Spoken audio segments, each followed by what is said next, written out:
وزیر اعلیٰ خیبر پختونخوا کے مشیر برائے اطلاعات و تعلقات عامہ بیرسٹر ڈاکٹر سیف نے کہا ہے کہ ضم شدہ قبائلی علاقوں کے صحافیوں کی زندگی قربانیوں سے عبارت ہے۔ گزشتہ 2 دہائیوں سے متعدد صحافی بھائیوں کو شہید کیا گیا اور ان اضلاع میں صحافیوں کو ہمیشہ خطرات لاحق رہے ہیں۔ انہوں نے کہا کہ محدود وسائل اور اختیارات کے اندر رہتے ہوئے صحافیوں کے تحفظ اور فلاح و بہبود کے لیے خیبر پختونخوا حکومت مختلف اقدامات اٹھا رہی ہے۔ انہوں نے کہا کہ جلد از جلد صحافیوں کے تحفظ کے لیے سیفٹی کمیشن کے قیام کے لیے بھی خیبر پختونخوا حکومت قانون سازی کرے گی اور مجوزہ سیفٹی کمیشن میں قبائلی علاقوں کے صحافیوں کو بھرپور نمائندگی دی جائے گی۔ ان خیالات کا اظہار انہوں نے پشاور کے ایک نجی ہوٹل میں ضم شدہ قبائلی علاقوں میں صحافیوں کے تحفظ کے حوالے سے منعقدہ ایک روزہ کانفرنس سے بطور مہمان خصوصی خطاب کے دوران کیا۔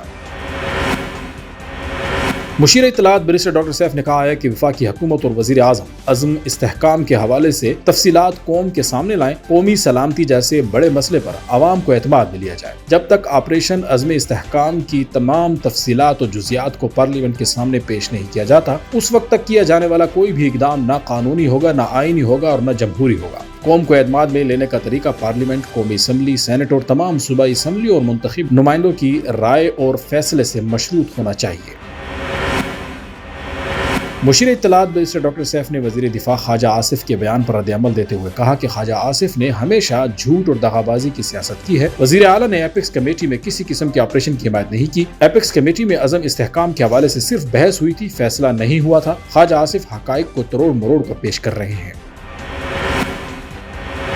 مشیر اطلاعات بیرسٹر ڈاکٹر سیف نے کہا ہے کہ ملک میں دہشت گردی کا خاتمہ اور استحکام سب کی اولین ترجیح ہے۔ وزیر اعظم نے عزم استحکام کے حوالے سے بات کی۔ وفاقی حکومت کو عزم استحکام کے طریقہ کار، مدت اور دیگر متعلقہ امور کی وضاحت کرنی چاہیے۔ اس اہم ترین معاملے پر سینٹ، قومی اور صوبائی اسمبلیوں کو اعتماد میں لینا ضروری ہے۔